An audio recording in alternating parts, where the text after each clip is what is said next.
Welcome to the Team Engagement Podcast, where leaders of teams share their insights. We discuss 6 questions in 9 minutes because leaders know how to be concise. We'll go ahead and get started with today's guest. First question, in a few sentences, tell us who you are and what you do. Sean, I'm Mark S.A. Smith. I'm a business growth strategist. I work with business leaders to help recapture the freedom of the business, identify how to grow successfully and rapidly into the future, and increase their influence. Love it. I like that approach. Well, question number 2, what's the best thing about working with a team? What's the best part about working with a team is if it's done right, you have people that are absolutely doing what they love to do. You have people that are doing their passion, delivering the very best they possibly can, and done right. What that means is it leads to obvious excellence in the organization. It leads to unique market value, and best of all, extreme customer satisfaction. Now, do it wrong, you get none of that. Could not agree more. There's a lot of dysfunction, but there's also just some what I call non-function. There's just teams that are kind of existing and they're doing okay, but they're not certainly not to the level that you just described. So I could not agree more. I hear from other team leaders that it can be a challenge to get team members engaged, and I think you've touched on that just a little bit in that last question. But what additional information, what additional thoughts would you like to share on that topic? Yeah, well, the challenge with most team leaders is they've never been taught how to lead a team. Most people are running a business by accident, not by intention. And the reason why my clients hire me is to fix that, to teach them the principles of leadership and to teach them how to run a team. Most of them are running off of really bad management experience in the past where they had a crappy manager who didn't know how to lead a team. And so they're using a lot of that bad approach to create their team leadership, and it just doesn't work. So if you're having a problem leading a team, it's because you don't have the skills. Simply. Yeah, that's it. Perpetuating some old bad habits. Yeah. Indeed. A lot of bad habits out there. Yeah, there are. Well, question number 4, what other piece of advice would you like to offer to leaders of teams? Now, it's really simple. I'm going to share with you the 7 skills every team leader must possess if you're going to be successful leading a team. Now, it wouldn't do any good if I said, hey, a lot of bad leadership out there without giving you the counter to that bad leadership. And this is in roughly the order of my experience. I've been doing this for 30 years. And so this is the information I have teased out of working with my executives and leading their teams. So first of all, is you must have presence. As a leader, without presence, without the ability to capture a person's attention and hold their attention authentically, you cannot lead them. And presence is a combination of emotional intelligence, the ability to interact with people, places, and things, as well as your authenticity. Nobody will follow an inauthentic leader, especially millennials and Gen Z. So you have to have that authentic presence. You got to work on yourself. Number 2 is you must have personal and professional discipline. If you are having a challenge getting your team to perform and engage, it means that you're not performing and you're not engaging. Absentee leadership doesn't work. You have to lead by example, which means showing up, doing the things you're supposed to be doing, and doing it joyfully and skillfully. Discipline, got to have it. Third thing is you must have foresight. If you're going to lead a team, they're looking for you to lead them into the future. An executive's job is to identify where the customer money will be in the future and direct the team there. So you must have foresight. I work with my executives on developing foresight skills. It's not challenging. It's actually dead simple once you understand the principles of foresight. Number 4 is you must have business acumen. You got to know how a business operates.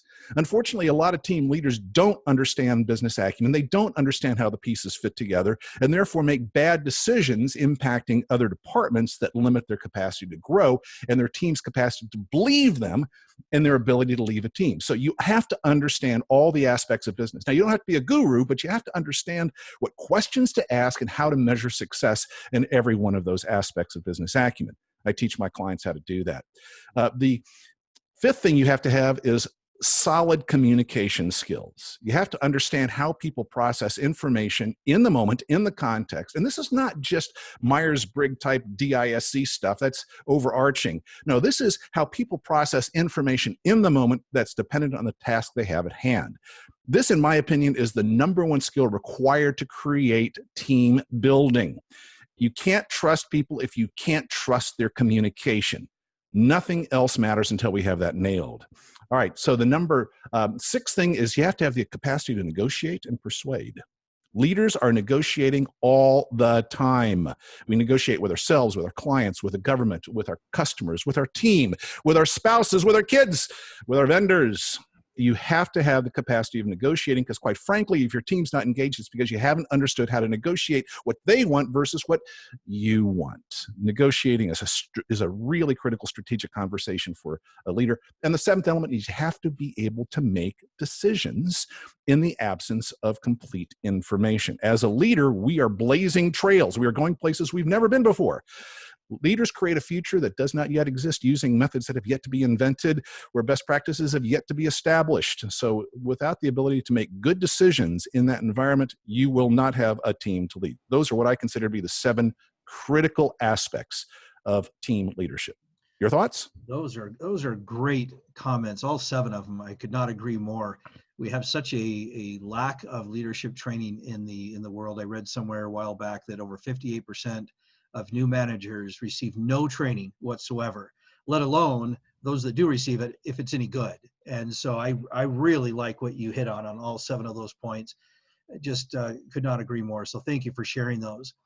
5th question, are there some other team leaders that you would like to recognize that have had a positive influence in your life? Oh, absolutely. Some of them are my clients, some are my colleagues. Number 1 is Bruce Willett. He is the CEO of Bakerson. They're a real estate development company out of Phoenix, and Bruce is probably one of the best leaders I have ever worked with, in the fact that he wants to understand how to be an extraordinary leader, and he does so extremely rapidly. And that man he nails all of the 7 elements that we've had a conversation about so far. Leading with presence. He is a powerful presence and a heck of an individual. I love working with him, love what he's done, and love working with his team. Well, and I think you should interview him. Yeah. Well, I would love to do that. And so if there's a way to connect, we can talk about that afterwards. Oh, absolutely do that. Then 2 others, Mitch Russo, who was the founder of Timeslips, one of the first very successful online software companies for creating billing for people who sold time. And Mitch is the author of Power Tribes. And so he shows how to create leadership skills when you don't have direct impact on people. And Mitch is an extraordinary human being and really a delight to work with. And then finally, Dr. David Gruder. He is the man who wrote the new IQ, which is integrity quotient. He shows how to create teams through integrity, which is back to the number 1, presence, authenticity. And all 3 of these are people I suggest that you have on your show, because they have extraordinary insights and take the world from a different angle. Well, that's great. I appreciate those recommendations. They sound like fantastic people. So thank you. Well, final question. Tell us about your first job. My first real job, where I collected a regular paycheck on a regular basis, I mean, other than mowing lawns when I was a kid, is I worked for my grandparents. They had a small resort up in Minnesota, and I worked for them every summer for a number of summers. And probably the best aspect of that is I was taught a lot of the skills that we've already talked about. Because you had to do planning. I was taught a lot of ideas about how to do things such as plumbing and carpentry and repairing a roof and fixing motors, and all of the skills you really have to have. You have to understand how things work if you're going to lead a team and expect for them to make things work. And so I give great kudos to my grandmother and my grandfather for giving me skills and also showing me what an entrepreneurial business could be. They worked hard, but they also played hard, and they were viewed as important pillars of their community. Love that. And thank you for connecting what you did, not just the job itself, but how it's kind of taught you in your adult life about entrepreneurship in this case. But great tips on leadership. Thank you so much. And thanks for joining us today. Mark, how can people find you? Well, there's 2 great ways to find me. Number 1 is if you like what I've had to say, you want to learn more about how I work with leaders through training as well as coaching and other strategies that we can do, just email me, mark.smith, mark.smith, Mark Smith at Bijaco,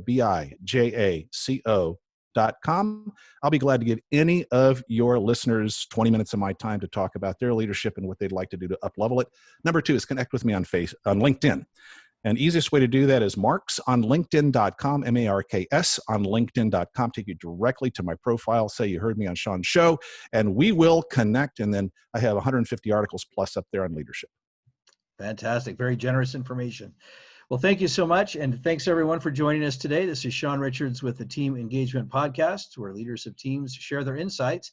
For more ideas, you can find us on LinkedIn by searching Blue Sky Business Consulting. Thanks for joining us. Have a great day.